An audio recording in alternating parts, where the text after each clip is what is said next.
Hello ढोंगवा lovers. दोस्तों आप सभी का स्वागत है क्रिको वीडी चैनल पर। दोस्तों आज मैं आपके लिए एक मिस्टीरियस सुपर नेचुरल ढोंगवा लेकर आया हूँ जिसकी कहानी और सस्पेंस आपके होश उड़ा देगी। तो इसका मैं आज एपिसोड 1 को एक्सप्लेन करने वाला हूँ। तो एपिसोड की शुरुआत में हम एक खूबसूरत सी लड़की को देखते हैं जो एक सोते हुए लड़के से कहती है, बिग पिग हेड उठ जाओ, सूरज निकल गया है, कितना सुंदर नजारा है, मैं इस नजारे को फिर से देखना चाहती हूँ। तभी उस लड़के की आंख खुलती है और वो खुद को एक मेट्रो ट्रेन में पाता है जहाँ पर काफी भीड़ थी। यही लड़का हमारी इस सीरीज का मेन हीरो है। खैर अभी तक इसका नाम नहीं बताया गया है। वो हैरान तरीके से सबको देखता है और इसके बाद विंडो से बाहर देखता है। अब वो अगले स्टेशन पर उतरता है और लिफ्ट से होते हुए अपने ऑफिस में जाता है जहाँ चेयर पर बैठकर वो रिलैक्स कर रहा होता है कि तभी उसकी नजर एक फोटो फ्रेम पे जाती है। उस फोटो फ्रेम में वही लड़की थी जिसको कि हमारे हीरो ने अपने सपने में देखा था और उसकी सिचुएशन देखकर लग रहा था कि वो उसकी लवर है जो कि शायद अब इस दुनिया में नहीं है, जिसकी वजह से वो काफी उदास और अकेला महसूस करता है। इसका ऑफिस एक बड़ी सी बिल्डिंग के टॉप फ्लोर में है। हमारे हीरो को काम करते हुए शाम हो जाती है। तभी उसके पास उसकी मॉम की कॉल आती है जो उससे कहती है, बेटा तुम कैसे हो और क्या कर रहे हो? वो कहता है, माँ मैं ठीक हूँ और इस वक्त ऑफिस में काम कर रहा हूँ। वो उनसे पूछती है, बेटा तुम्हारा काम खत्म हो गया? हीरो कहता है, अभी नहीं माँ, थोड़ा सा बचा हुआ है। लीडर को काफी जिम्मेदारियां निभानी पड़ती हैं जिसकी वजह से बहुत ही ज्यादा काम मिलता है। उसकी माँ पूछती है, तो बेटा तुमने खाना खाया या नहीं? क्योंकि मैं जानती हूँ तुम जब बिजी होते हो तो खाने पीने पर ध्यान नहीं देते। अगर तुम ऐसा ही करते रहोगे तो तुम्हारी सेहत खराब हो जाएगी और इसके साथ ही खूब पानी भी पिया करो, इससे तुम्हारी हेल्थ अच्छी रहेगी। बेटा तुम पानी तो पीते हो ना? और क्या तुमने कल ओवर टाइम करने की वजह से अपनी ब्लाइंड डेट मिस कर दी? जिस पर हमारा हीरो उस लड़की की फोटो फ्रेम की तरफ उदासी भरी नजरों से देखता है। तभी उसे उस लड़की की कही गई बात याद आती है जिसमें वो कहती है, बिग पिग हेड तुम्हें मेरे लिए जीना होगा, जिससे वह फिर से उदास हो जाता है। उसकी माँ कहती है, आंटी ली ने मुझे बताया है कि उनकी नजर में एक लड़की है जो कि काफी सुंदर है और काम भी करती है। अगर तुम कहो तो मैं उनसे तुम्हारे बारे में बात करूं?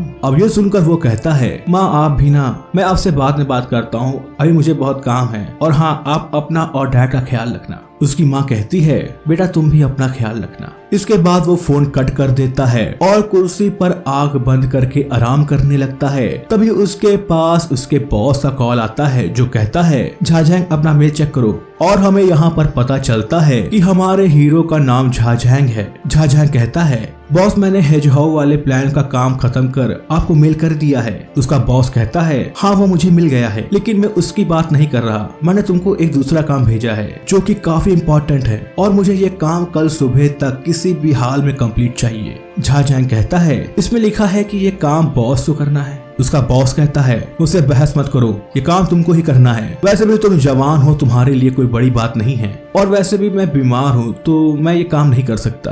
तभी वहाँ पर एक लड़की आती है जो कि झाझैंग पर हंसती है, जिसे झाझैंग समझ जाता है कि उसका बॉस रंगरलिया मना रहा है और वो काफी गुस्से में आ जाता है। लेकिन बाद में शांत होकर बॉस द्वारा भेजा गया काम करने लगता है। उसे काम करते हुए देर रात हो जाती है। तभी वहाँ पर बिल्डिंग का सिक्योरिटी गार्ड आता है और कहता है, आज आप फिर से लेट नाइट काम कर रहे हैं? झाझैंग कहता है, ओह शियाओ झाओ तुम हो? हाँ यार आज नाइट शिफ्ट है मेरी। शियाओ झाओ कहता है, घर में सभी लोग मेरी लेट नाइट शिफ्ट से नाखुश हैं क्योंकि लेट नाइट शिफ्ट की वजह से मैं उनके साथ डिनर नहीं कर पाता, लेकिन मुझे इस जॉब से एक्स्ट्रा मनी मिल रही है और वैसे भी आजकल जॉब मिलना कितना कठिन काम है। खैर आप काम करिए, मैं चलता हूँ। सिक्योरिटी गार्ड के जाने के बाद झाझैंग के कंप्यूटर में एक मेल आता है जिसमें कि उसके बॉस ने उसको और भी ज्यादा काम दे दिया था। अब इससे झाझैंग काफी चिढ़ जाता है और जोर से अपना हाथ मेज पर पीटता है। उसके ऐसा करने से टेबल पर रखी सभी चीजें गिरकर टूट जाती हैं, जिसमें उस लड़की की फोटो भी होती है। वो उस लड़की की फोटो को फ्रेम से निकालता है और फोटो के पीछे लिखी बात को पढ़कर काफी उदास हो जाता है। इसके साथ ही उसकी आंखों में आंसू भी आ जाते हैं। वो उस फोटो को अपनी शर्ट की जेब में रख देता है। वो जब नीचे गिरी हुई चीजों को उठा रहा था तभी उसकी स्क्रीन पर एक मैसेज पॉपअप होता है। झैंग उस मैसेज को पढ़ता है। उस मैसेज में 2 क्वेश्चंस लिखे हुए थे। पहला, क्या तुम जिंदगी का असली मतलब जानना चाहते हो? और दूसरा क्वेश्चन था, क्या तुम सच में जीना चाहते हो? वो मैसेज जैंग को जवाब में यस और नो चुनने के लिए कहता है, जिस पर जैंग घबराते हुए यस चुनता है और तभी वो एक अजीब सी जगह में टेलीपोर्ट हो जाता है, जहां पर उसके सामने एक बहुत ही बड़ा मॉन्स्टर आता है जो कि जैंग को खाने की कोशिश करता है। लेकिन तभी जैंग एक दूसरी जगह टेलीपोर्ट हो जाता है जहां पर वो एक बिल्डिंग से लटका हुआ है और नीचे एक अजीब सा ब्लैक होल है जो कि सभी चीजों को अपने अंदर खींच रहा है। तभी जैंग भी नीचे गिर जाता है और एक आवाज उससे कहती है, वेलकम टू इनफाइन वर्ल्ड। तभी जैंग की आँख खुलती है और वो खुद को एक पुरानी सी मेट्रो ट्रेन में पाता है। वो ये सब देखकर काफी हैरान है और कहता है, क्या ये पार्क ट्रेन है? आखिर चल क्या रहा है? अभी तो आधी रात थी और ये अचानक दिन कैसे हो गया? जैंग को लगता है कि ये सब एक सपना है, लेकिन तभी उसका हाथ एक टूटे हुए कांच पर पड़ता है जिससे उसका हाथ कट जाता है और उसे पता चलता है कि ये सब कुछ सच है। तभी उसकी नजर बाकी लोगों पर पड़ती है जिसमें एक रेड टॉप पहनी हुई औरत कहती है, मैं अपनी बेटी को वीडियो कॉल क्यों नहीं कर पा रही हूँ। वहाँ पर और भी लोग थे जिसमें एक ब्राउन कोट पहना हुआ एक हैंडसम आदमी भी था। तभी जैंग के बगल में एक मोटा आदमी आकर ट्रेन का गिलास तोड़ने की कोशिश करता है और कहता है, ये टूट क्यों नहीं रहा है? रेड टॉप वाली औरत कहती है, फोन में सिग्नल क्यों नहीं आ रहा है?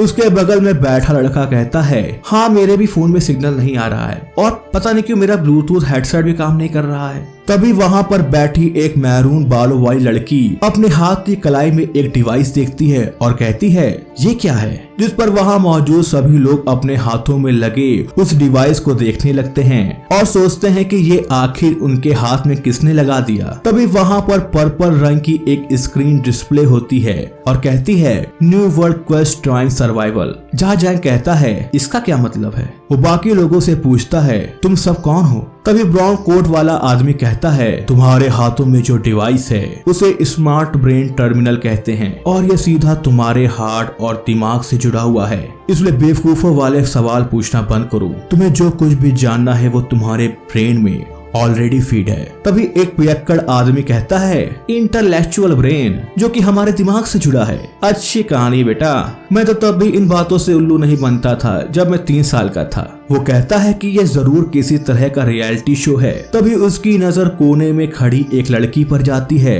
और वो बुरे इरादे से उसके पास जाता है और कहता है, ओ सुंदरी, तुम तो परी हो, क्या तुम कुछ पैसों के बदले मेरा साथ मचाना चाहोगी? वो उसको ये कहते हुए उसे छूने की कोशिश करता है कि तभी जैंग आकर उसे रोकता है, जिसके बाद वो पियक्कड़ अपने हाथों से वो डिवाइस निकाल कर फेंक देता है और कहता है, मैं तुम लोगों की बचकानी बातों में नहीं आने वाला। तभी उस आदमी के दिल में कुछ होने लगता है जिसकी वजह से वो तड़प तड़प कर मर जाता है। अब ये देखकर सभी काफी डर जाते हैं। मोटा आदमी वहां से भागने के लिए ट्रेन के डोर को तोड़ने की कोशिश करता है।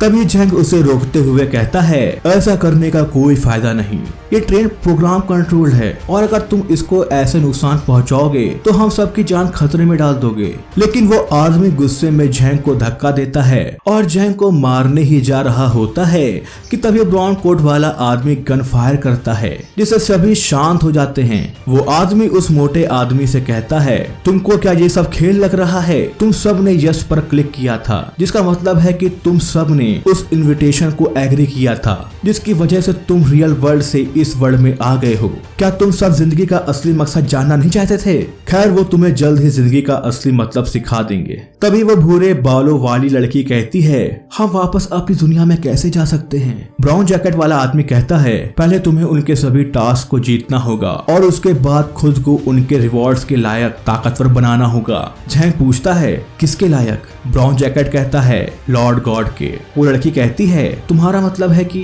लॉर्ड गॉड के रिवार्ड के लायक? क्या उसके बाद हम अपने घर वापस जा सकते हैं? वो आदमी कहता है, अगर तुम जिंदा रहे तो सब कुछ जान जाओगे। काफी टाइम हो चुका था, वो ट्रेन बिना रुके चलती ही जा रही थी। अंदर सब बैठे ट्रेन का रुकने का वेट कर रहे थे। तभी मैरून बालों वाली लड़की कहती है, क्या ये सब एक गेम की तरह है और हम सब एक प्लेयर्स की तरह है जिन्हें अलग अलग लेवल्स को पार करना है? ब्राउन जैकेट कहता है, प्लेयर्स अच्छा नाम दिया है तुमने इसको, मुझे पसंद आया। झैंग कहता है, क्या तुम पुराने खिलाड़ी हो?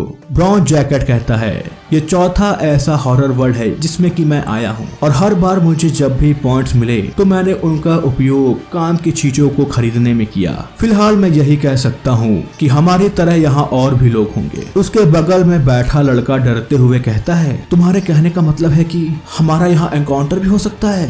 ब्राउन जैकेट कहता है, लॉर्ड गॉड हमेशा एक रिमाइंडर छोड़ते हैं और हर एक वर्ड दूसरे वर्ड से अलग होता है। खैर जो भी हो, बस उस पियक्कड़ की तरह मत मरना। इसके बाद सभी अपने अपने नाम बताते हैं। चश्मे वाले लड़के का नाम लिन है जो कि 3rd ईयर का स्टूडेंट है। मैरून बालों वाली लड़की का नाम झेन लैन है जो कि एक राइटर है। मोटे वाले आदमी का नाम एन है जो कि एक मल्टी मिलियनियर बिजनेसमैन है। इस औरत का नाम ली लैन है और वो उन सबको उसे आंट लैन बुलाने के लिए कहती है। वो चौथी लड़की अपना नाम बताने जा ही रही होती है कि तभी ट्रेन किसी चीज से टकराती है जिससे पूरी ट्रेन जोर जोर से हिलने लगती है। आगे वाली बोगी में कुछ हलचल होने लगती है जिसको देखने वो ब्राउन जैकेट वाला आदमी जाता है। एन खिड़की से बाहर देखने जाता है कि तभी एक अजीब सा हाथ उस खिड़की पर आता है और वो उस विंडो के ग्लास को खरोचता है और तभी ट्रेन में इमरजेंसी की अनाउंसमेंट होती है जिसमें बताया जाता है कि थॉर्न टेक्नोलॉजी कंपनी में एक बहुत बड़ा एक्सीडेंट हुआ है जिसकी वजह से पार्क को बंद कर दिया गया है और सभी लोग जाकर सुरक्षित स्थान पर छुप जाएं। और याद रहे कि आपको प्लान 5 की रक्षा करनी है और रेस्क्यू टीम 5 घंटे बाद आएगी। इस पर वे सब ब्राउन वाले आदमी से पूछते हैं कि ये सब क्या है। वो कहता है, ये जो हुआ है वो अच्छा नहीं हुआ है। अब 8 लोगों की कॉपीज आएगी और उसमें 7 नो वॉइस होंगे और हम में से सिर्फ 3 ही बच पाएंगे। ये सुनकर एन गुस्से में ट्रेन का डोर तोड़ देता है और बाहर लटक जाता है। तभी ऊपर से एक मॉन्स्टर आता है जैंग किसी तरह उसे ट्रेन के अंदर खींचता है। एंड डरा हुआ ट्रेन के ऊपर किसी के होने का इशारा करता है। ब्राउन जैकेट बाहर जाकर देखता है तो देखता है कि पूरी ट्रेन को मॉन्स्टर्स ने घेर रखा है और वो मॉन्स्टर को गोली मारते हुए कहता है कि गेम शुरू हो गया है। तभी जैंग भी फायर एक्सटिंग्विशर की मदद से मॉन्स्टर को ट्रेन में आने से रोकता है। कुछ मॉन्स्टर्स ट्रेन के अंदर आ जाते हैं जिससे वे लड़ते हुए बचते हैं, लेकिन मॉन्स्टर्स खत्म होने का नाम ही नहीं ले रहे थे। तभी एक मॉन्स्टर उस छोटी लड़की की तरफ आता है जिसको कि वो मारने के लिए अपने ग्लव्स में से ब्लेड निकालती है, लेकिन तभी ब्राउन जैकेट आकर उस मॉन्स्टर को गोली मार देता है। उन सभी को मॉन्स्टर्स को मारने के पॉइंट्स मिल रहे थे। तभी ट्रेन एक स्टेशन पर रुकती है और वे सब वहाँ से भागते हुए स्टेशन के बाहर आ जाते हैं। आंट लेन कहती है, हम मॉन्स्टर से छुपने कहाँ जाएंगे? तभी जैंग की नजर ऑफिस बिल्डिंग में जाती है और वो सभी को वहाँ छुपने के लिए कहती है। रास्ते में उन्हें और भी मॉन्स्टर्स मिलते हैं जिनसे बचते हुए वे बिल्डिंग में जाते हैं, लेकिन बिल्डिंग का डोर बंद था। जैंग फेस रिकॉग्निशन की मदद से डोर खोलने की कोशिश करता है, लेकिन वो उसके फेस को रिकॉग्नाइज नहीं कर पा रहा था। तभी जैंग देखता है कि अंदर कोई है और वो उसे गेट खोलने का इशारा करता है। वो आदमी शियाओ झाओ था जो कि झेंग की कंपनी का सिक्योरिटी गार्ड था। वो गेट खोल देता है और उसके बाद वे सभी बिल्डिंग के अंदर जाते हैं, लेकिन आंट लैन का फोन नहीं मिल रहा था, इसलिए वो उसे ढूंढने लगती है। लेकिन तभी उन्हें मॉन्स्टर्स पकड़ लेते हैं। झेंग उन्हें बचाने की कोशिश करता है, लेकिन मॉन्स्टर्स उनको घसीट कर खाने लगते हैं, जिसकी वजह से वो मारी जाती हैं। और इसी के साथ ये एपिसोड यहीं पर खत्म हो जाता है।